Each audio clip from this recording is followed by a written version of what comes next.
हंसती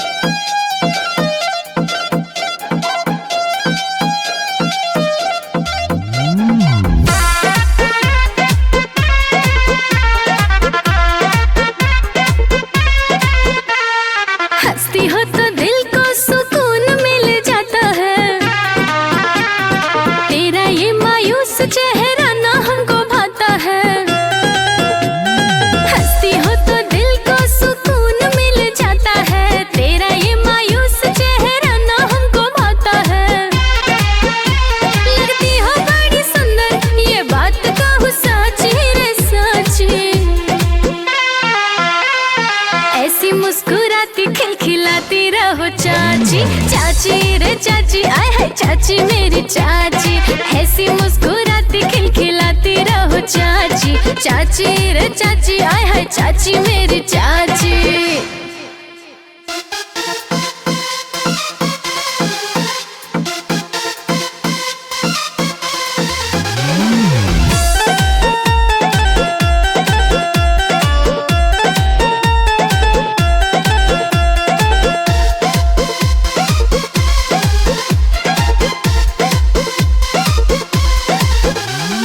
मैं तो एक फूल हूँ तुम्हारी फुलवारी का, रखना ध्यान चाची अपनी जिम्मेदारी का।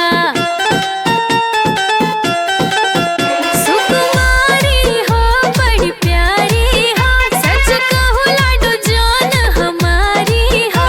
अरे तुमको क्या समझाऊं, उम्र मेरी काची रे काची। ऐसी मुस्कुराती खिलखिलाती रहो चाची, चाची रे चाची, आय है चाची मेरी चाची। ऐसी मुस्कुराती खिलखिलाती रहो चाची, चाची रे चाची, आय है चाची मेरी चाची।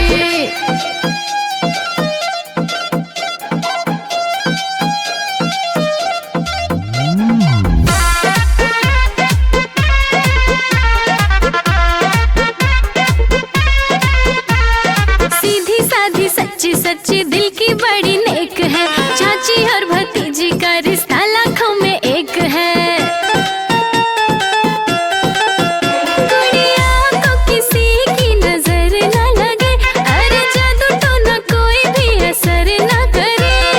करे चाची संग अब हम खूब नाची रे नाची। ऐसी मुस्कुराती खिलखिलाती रहो चाची, चाची रे चाची, आय है चाची मेरी चाची। ऐसी मुस्कुराती खिलखिलाती रहो चाची, चाची रे चाची, आय है चाची मेरी चाची।